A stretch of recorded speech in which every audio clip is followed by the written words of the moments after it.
টানা ৬ দিন ধরে পঞ্চগড়ে চলছে মৃদু শৈত্যপ্রবাহ। আজ সকাল ৬টায় তেঁতুলিয়ায় সর্বনিম্ন তাপমাত্রা রেকর্ড করা হয়েছে ৮.৮ ডিগ্রি সেলসিয়াস। আবহাওয়া অফিস বলছে, শীতের তীব্রতা বাড়ার সঙ্গে সঙ্গে দেশের বিভিন্ন অঞ্চলে কুয়াশার ঘনত্বও বাড়ছে। এছাড়া আগামী ৫ দিন বৃষ্টির প্রবণতা অব্যাহত থাকার পাশাপাশি দিনের তাপমাত্রা কমবে বলে জানিয়েছে তারা।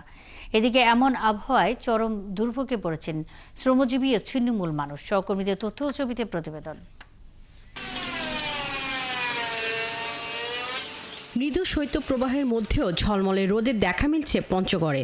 তবে রোদের উত্তাপ নেই। ঘন কুয়াশার কারণে দিনের বেলায়ও অনেক বেলা পর্যন্ত হেডলাইট জ্বালিয়ে যানবাহন চলছে সড়ক মহাসড়কে।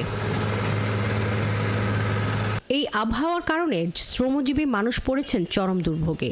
বেড়েছে তৃণমূল মানুষের কষ্ট। আমরা গরিব মানুষ, আমাদের তো খেতা কমল আমরা পাইছি না, খুব কষ্ট করে আমরা দিন যাপন করতেছি। দিনের বেলা রোদ উঠে না, যদি একটু উঠে এই রোদ কোনো কাজে আসতেছে না। কুড়িগ্রামে শীত ও কুয়াশায় জনজীবনের দুর্ভোগ বেড়েছে।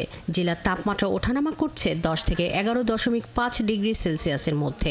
শীত বাড়ার সঙ্গে সঙ্গে হাসপাতালগুলোতেও বেড়েছে শীতজনিত রোগীর সংখ্যা। আমার বাচ্চা ৪ দিন থেকে ডায়রিয়া কোনো ভালো হয় না, তাই হাসপাতালে আসছি। ডায়রিয়া ৩ দিন থাকি এসে আবার আসছে, শুরু হয়েছে আবার আসছে, আবার ৩ দিন হলো। এদিকে জেলা কৃষি আবহাওয়া অফিসের ভারপ্রাপ্ত কর্মকর্তা সুবল চন্দ্র সরকার জানান, চলতি মাসে কমপক্ষে ২টি শৈত্যপ্রবাহ বয়ে যাওয়ার শঙ্কা রয়েছে। উত্তরের হিমেল হাওয়ায় শীতের তীব্রতা কয়েক গুণ বেড়েছে মেহেরপুরে। প্রতিদিনের আয়ে ভাটা পড়ায় পরিবার নিয়ে খুব কষ্টে দিন পার করছেন শ্রমজীবী মানুষ।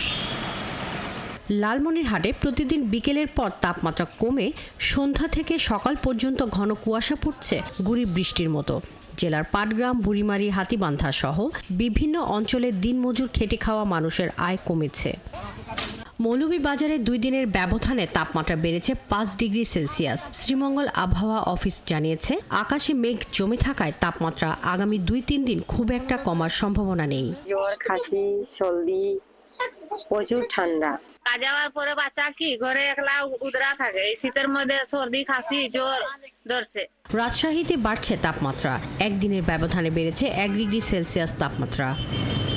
শাকিলা শম্পা, ৭১।